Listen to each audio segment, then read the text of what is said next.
DSPN, the Devlin Sports Podcast Network. Man needs no introduction at all. World Cup-winning coach Steve Hansen, who's now happily domiciled in Japan, joins us. Konnichiwa. Konnichiwa. First question, Autumn Internationals. Who impressed you the most and what impressed you the most? Well, I think they all, in their own wee way, impressed. I thought Australia made some great strides, and with a wee bit of luck, could have,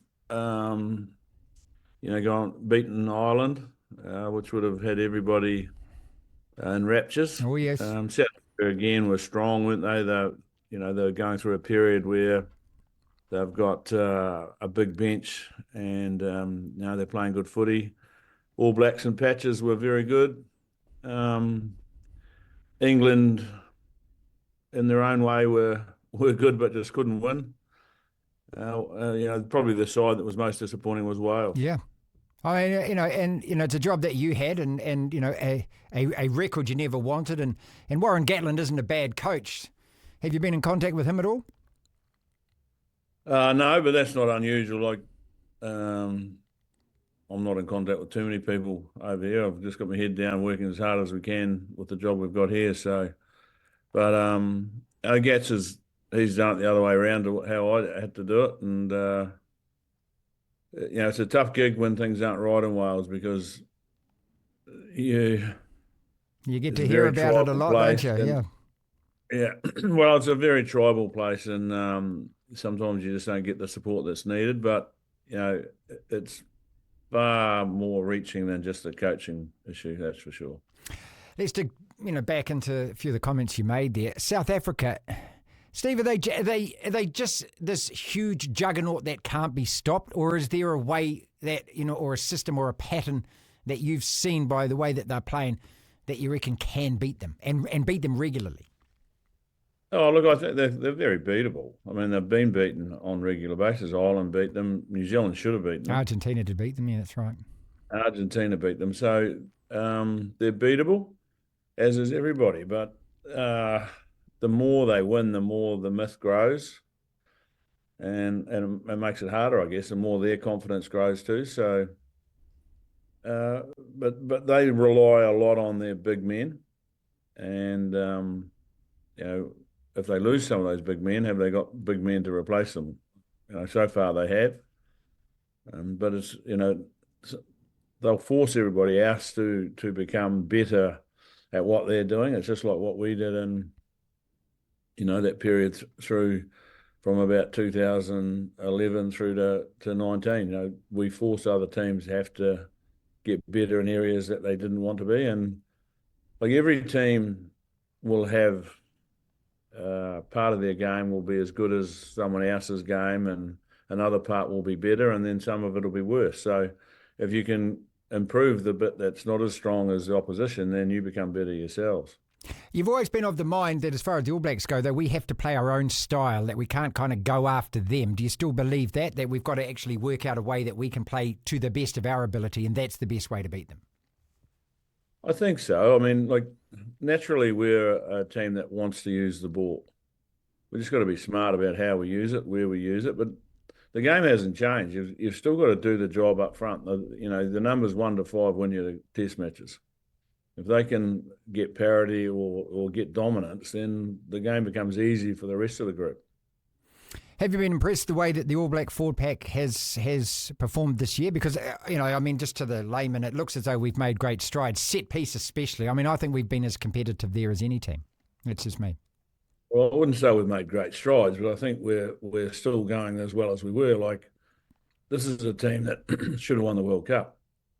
They were robbed of the World Cup, as far as I'm concerned, and it was some poor decisions by things that were out of their control that cost them a World Cup. So they're a very, very competitive side. They've got some very good rugby players. And, the front row, the props stocks they've got at the moment, I'd have died to have them in 19. They're good young men, excuse me, and playing really well. So, and there's a couple of new boys that have arrived on the scene, and they look, really good, promising players. So there's plenty of depth in that team. How do we improve? Oh, I think it starts with the people running it. I think they've worked out that this job wasn't as easy as they thought it was going to be, and they've had some good lessons, and they've openly said that, which is great because they're acknowledging that they have to learn, and as they learn, the team will learn. Is this Springbok side at the moment, what we've seen from 19 till now? I mean, there's always this big debate about, are they as good, are they better than the side that you were part of coaching from 2010, as you say, through to about 18 or 19? I mean, these are probably two of the best sides we've ever seen in international rugby. Who's better? I think you can go through every generational era of the sport and you'll find teams. I always believe the 60s, the All Blacks 1960 era was, a group of players that were amazing. They had big forwards that could play. They could play today's modern game, those guys. So it's too hard to compare them. You just say, well, you just acknowledge, well, what a wonderful side, and they're playing to their strengths. And their game at the moment is very strong. And back in my time, we were very strong. But there's always been a team that's been very strong and through the ages, and it's it's disappointing we don't get to play South Africa more often at a lower level. I think we're missing that. You mean, you mean you're taking it back to provincial and franchise rugby, you mean? Yeah, I think, we miss that. Mm. That competition is good for us because it gives us a opportunity to develop techniques and tactics and understanding of how they play, and conversely for them too. Yeah, plus also, I mean, it just must be, refreshing to have the variety as a player. I mean, because what you get from Australia and what we get from obviously MP and also the Fijian and Drua is a completely different game of rugby than you get when you're playing those blokes. Oh, 100%. And South Africa is a wonderful place to tour too, because it's a wonderful rugby country.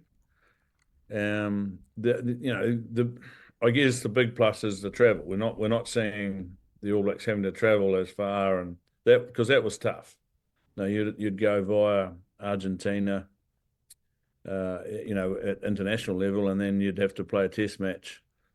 You get to South Africa on a Tuesday, and you wouldn't be able to train properly until Thursday. So that was tough. But the same goes for the Super Rugby when they were travelling over there, and you'd do a 2 or 3 week stint, but it actually gelled your team because you got to tour away and get away and do things that you can't do when you're at home. So most teams just flip over to Australia. It's a 3-hour flight, 3.5-hour flight. So you miss that opportunity as well to grow as a team, I think.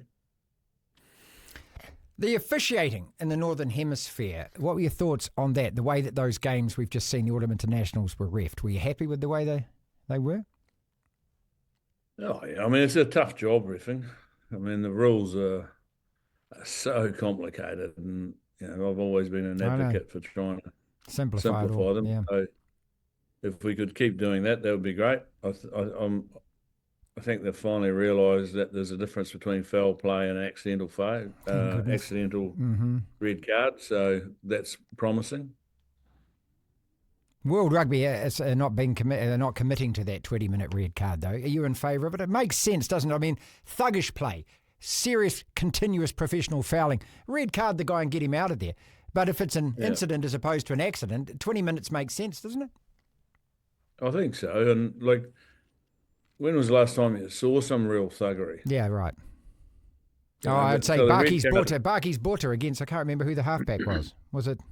Was it Jimmy Cowan? It was Jimmy Cowan, I think, at the time. I mean, something like that we just don't see these days, do we? No. So, good. No, I think a lot of the head knocks are just about unavoidable. You're tearing down the sideline, you've got a late change, the guy's tearing across the cry and cover you change direction, split second.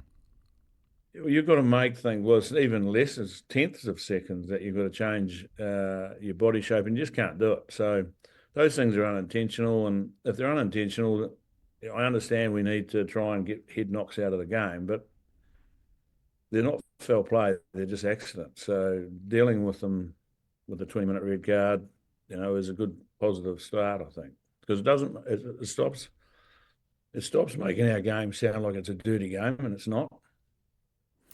Going back to the South African thing, of much interest at the end of the tour, Scott Robertson raising the question. He says he's going to take it to the board, and it's been ongoing, hasn't it? It was the same question we asked you about it when you were the coach as well, about picking players from overseas, about whether there's a Giteau kind of law where you play a certain amount of tests, you can come back, or are you in favour or not? And has your mind changed about that over the years?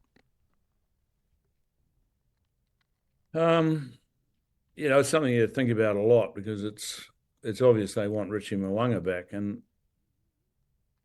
are we doing it just because they want Richie back, or are we doing it because we think it's right? That's the question that you have to answer, and I think it's really dangerous if we say that South Africa is the model we should copy because it's worked for them. South Africa is in a totally different situation to us. They can't afford to keep their players. So it works for, what they're doing works for them. We can't afford to actually ruin our competition. So we'd have to be really smart about doing it if we did do it. And what happens to the people back here? Do they all decide that they want to go? If you're a first five at the moment and you were hearing, that they want Richie back, do you say, okay, I'm out of here. They don't want me. So that's the challenge they've got, and they need to sort it out as quick as possible. But as we know, there's a few other things that got to be sorted out first. What's more important, though, right now? Is it that the All Blacks win the next test, that they keep winning next year, or that we actually plan for this World Cup 3 years in advance? I mean, I'm an old man that, wants the All Blacks to win every single game we play and likes to think the World Cup will come round when it comes round. But that's probably a boomer attitude I'd get accused of. No, I think you've got to win every test if you're an All Black. You don't have an option. There's no option two that we're planning to win the World Cup. I mean, there's an expectation that's been there for years, and it's made us strong because of it, that we have to win. And, as you find out when you become the coach, regardless of who you are, it's not about just winning either. You've got to win it really well, otherwise people are into you. So I wouldn't want that to change personally. I think, in our time, it actually drove us to be better. And if we allow ourselves to have the luxury of saying, okay, well, we can lose this test and lose that test, but we win the World Cup, it's been a great 4-year cycle. Bar comes down, doesn't it? Well, people are going to just stop watching and they'll just go to the World Cups. Like if you look at soccer, all their international games have become friendlies. Yeah, they've just changed that in Europe by bringing in that European Nations tournament to do that, because otherwise, clubs will always pulling their players out. There's always a hamstring injury and you wouldn't play. I mean, it still has to be meaningful. Right. Yeah. So we don't want that. No, we want Test match rugby. Every time you front up, it's called a test because it's a test of you individually and collectively as a group. So, our history is steeped in being successful at that. Are you confident, like with guys like Mwanga, that the standard that they're playing over in Japan is sufficient enough, almost an equivalent to Super Rugby standard, that a guy like that, we saw it with Artie this year, Sam Cane came back, of course, into the side, that these guys who have been All Blacks and been great All Blacks can play up there, come back and actually slot into international rugby? It's not that too big a gap? Well, I think we're being disrespectful to what's going on in Japan rugby. It's probably one of the best competitions in the world. It's got some of the best players in the world in it. Got some of the best coaches, and it's of a high standard. And you've seen Beauden Barrett come back and play well. You've seen Artie come back and play well. So like the people that are still saying you can't do it is because they're thinking about 5 years ago. The game, even in the time that I've been coming up here, has really gone to another level. So I think, they can play in this competition and go back or not. That's not the issue. I think the issue is whether New Zealand Rugby wants that to happen or not. And, that's for other people other than me and you to decide, I guess. We'll just do what we have to do. But I know the players up here get well looked after. I know the players, there's a lot of New Zealand coaches up here. So there's still a lot of interest and support for the All Blacks. The very top Japanese sides, how would they go against your top Super Rugby sides? If we could get that fixture. We saw last year Panasonic playing Beat the teams. Chiefs, One of the things that happen up here is a restriction on how many foreign players you can play in the League One matches. So you can only involve 6 out of your 10. You can have 10 foreign players in your squad of, most teams carry about 55. But you can only play 4 at a time and 2 on your bench. 6 on match days, yeah. Yeah, so if they were allowed to play all of them, they'd be very competitive, and I think they're only going to get stronger. How are your Crusaders going to go next season? They'll go good. They don't stay down for too long. No, that's the problem. If you ever look at the history's shown that they bounce back pretty strongly. So, yeah. But, the thing about our rugby at home is we need them all to go well, not just the Crusaders. And Vern's done a good job with the Blues. He's put a bit of backbone into them, and he's challenging the other franchises now to look at how they're playing, and I think it's good. Clayton's doing a great job, and Wellington were strong for the season, so the 2 South Island teams just got to pick up their act a bit, and away they go. And Jamie's back in there, so they'll have a bit of mettle. It'll be an interesting competition. How's our man Foz doing? He's on fire. Great to hear. Wonderful to have him here, and really enjoying. He just lives around the corner, so we spent a lot of time together and enjoy each other's company, and just nice to be coaching with him again. We're both on the same page there, and he's developed as a coach and doing a wonderful job. So, loving him having him here. He still got shat on by New Zealand Rugby. I still hate all of that. Well, they didn't handle it great, but I think most people have worked that out. So it's probably time to move on. Finally, on the All Blacks, then, what do you think about next year? What do you see next year? What do you want next year? Because we've got 2 against the Box at home. We've got another. Well, it's effectively a grand slam away. We've got Ireland and Chicago, and then we get the 3 home nations and then France as well. So, again, it's a hugely tough schedule. What do you expect? Well, first thing, it's always tough. It's always like everybody gets up to play the All Blacks. So,